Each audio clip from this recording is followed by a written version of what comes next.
중학교 1학년 2학기 대단원 평면도형의 성질입니다. 여기에서는 평면도형의 다각형의 성질을 이해하고 부채꼴이라는 것에 대한 중심각의 크기, 호의 길이, 넓이 사이의 관계를 배워보게 됩니다. 그래서 굉장히 큰 축으로 나누게 된다면 이렇게 분리하시면 됩니다. 그래서 한쪽 파트는 다각형에 관련된 모든 사항, 그 다음에 원과 부채꼴에 대한 모든 사항 이렇게 학습하게 됩니다. 점선면에 대해서 우리가 배웠고요. 그래서 이것들을 통해서 도형을 만들었을 때 특히 다각형이 어떤지를 한번 학습을 한다라는 겁니다. 그래서 핵심 개념 보시면 다각형의 대각선입니다. 다각형이란 여러 개의 각이 있는 도형입니다. 그래서 3개 이상의 선분으로 둘러싸여 있는 평면 도형을 의미합니다. 그래서 삼각형, 사각형, 오각형, 육각형, N각형. 그래서 우리는 보통 이 N각형을 많이 추출해서 쓰게 됩니다. 여기서 주의해야 되는 건 곡선이나 끊어져 있으면 다각형이 아닙니다. 이런 건 우리가 초등학교 때부터 학습을 했던 거예요. 자, 우리는 대각선을 제대로 정의한 적은 없습니다. 그냥 선분에 대체되는 느낌으로 보고 있는 거고. 그래서 대각선에 대한 개념 똑바로 합니다. 한 꼭지점에서 이웃하지 않는 꼭지점의 그은 선분을 바로 대각선이라고 합니다. 다시 한 꼭지점에서 이웃하지 않는 점에다가 긋는 거를 바로 대각선이라고 한다고요. 됐죠? 그래서 우리는 한 꼭지점이니까 나를 포함하고요. 그 옆에 하나, 둘 포함해서 총 3개를 제외하면 우리가 그을 수 있는 대각선의 개수를 쉽게 찾을 수 있습니다. 그래서 이거를 n-3이라고 그냥 단순히 암기하기보다는 개념으로서 녹여내시는 게 중요합니다. 이것은 초등학생도 그렇게 학습을 합니다. 그래서 이제는 대각선의 총 개수를 세고 싶은 거예요. 방금 내가 했던 건 뭐냐면 한 꼭지점에서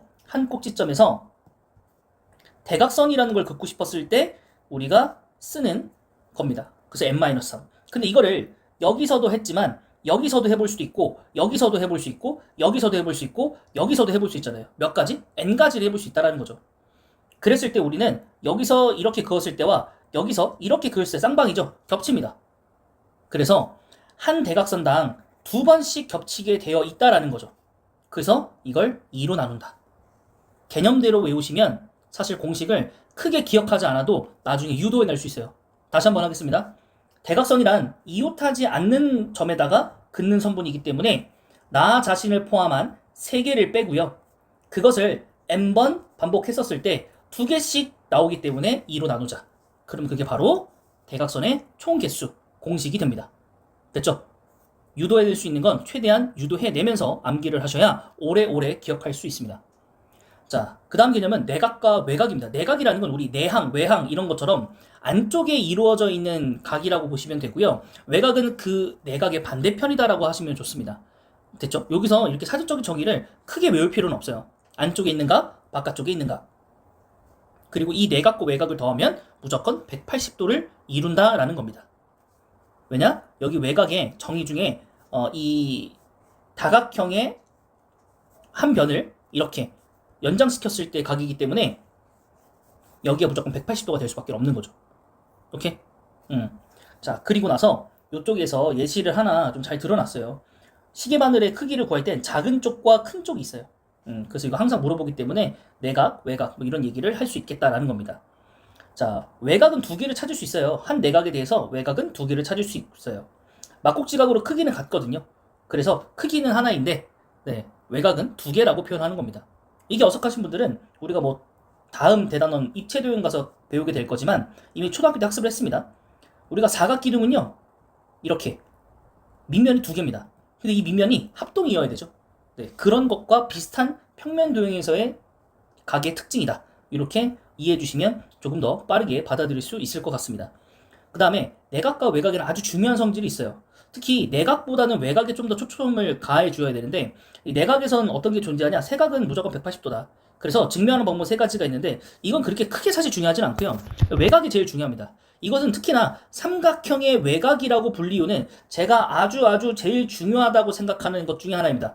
거의 뭐 중학교 역사상 각도 중에 제일 중요하다? 물론 이제 억각 도형각도 중요하지만 이 삼각형의 외각을 모르면 중학교 2학년 2학기, 중학교 3학년 2학기는 도형 파트에서 각도는 거의 못 찾는다고 보는 게 맞아요.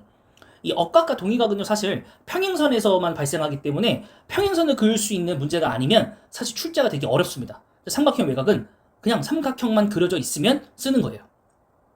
됐죠? 네. 자, 삼각형 외곽에는 어떤 내용을 담고 있는가?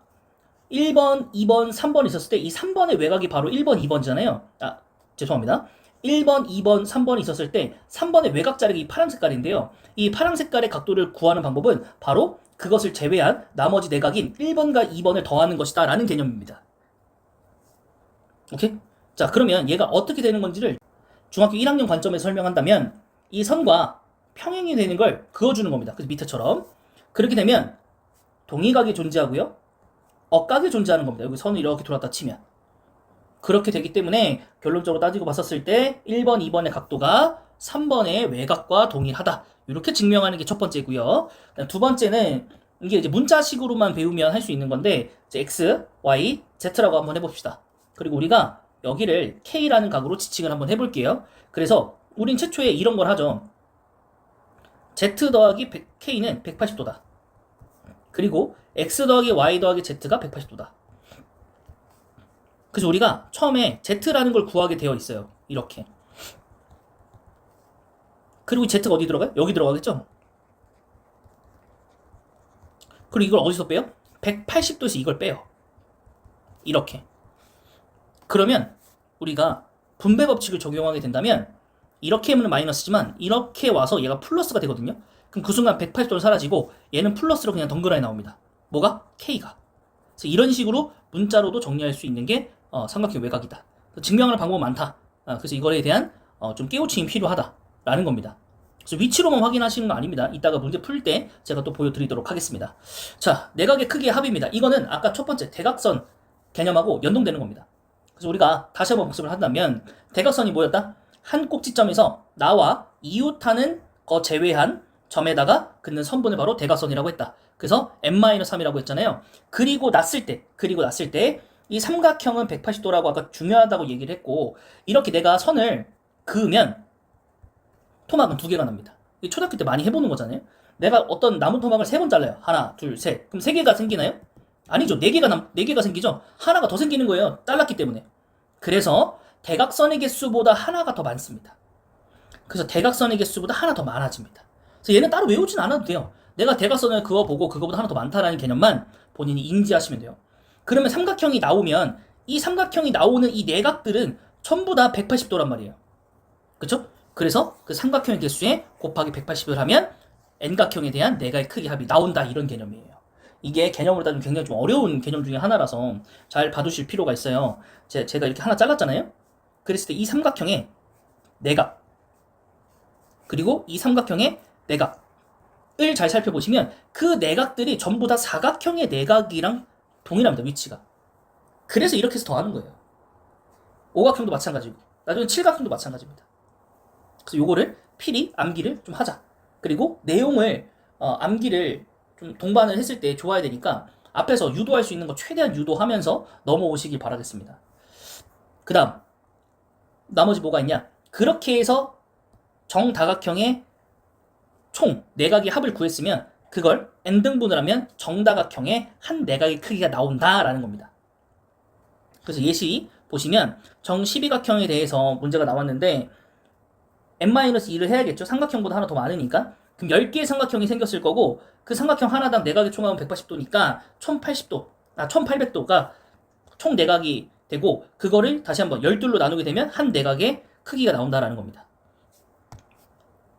자, 그리고 나서 우리가 조금 어려운 얘기를 하나 할 건데 물론 이제 그냥 이렇다고 외우면 되긴 해요. 근데 이게 왜 나오냐? 나중에 서술형이나 이런 문제로 가끔 등장을 하기 때문에 받을 필요는 있습니다. 우리가 지금 여기서 뭐 할 거냐면 내각의 총합을 썼잖아요. 그 외곽의 크기를 몰라요. 이때 우리는 180 곱하기 n을 할 거란 말이에요. 왜냐? 이게 일직선이니까. 그래서 이걸 넘겨서 빼주게 되면 어떤 현상이 생기냐? 360도가 남아요. 180 곱하기 2가 남아서. 아, 그래서 외곽의 총합이 360이구나. 이렇게 유도해낼 수 있고요. 그런 다음에 그걸 다시 한번 n개로 자르면 그게 정다각형일 때의 한 외곽의 크기를 구하는 공식인 겁니다. 그래서 우리는 이걸 굉장히 많이 이용할 겁니다. 내각의 요 한 내각의 크기를 구하는 것보다 한 내각의 한 외곽의 크기를 구하는 걸 더 많이 하게 될 겁니다. 그래서 이걸 이용하면 훨씬 더 빠르고 편합니다. 이것도 역시나 문제 풀 때 제가 두 가지 방식을 보여드릴 테니까 어떤 게 더 유리한지는 본인이 잘 한번 판단해 보시기 바라겠습니다. 자, 이제 개념 익히기 먼저 풀고 그 다음 영상 확인하시면 되겠습니다.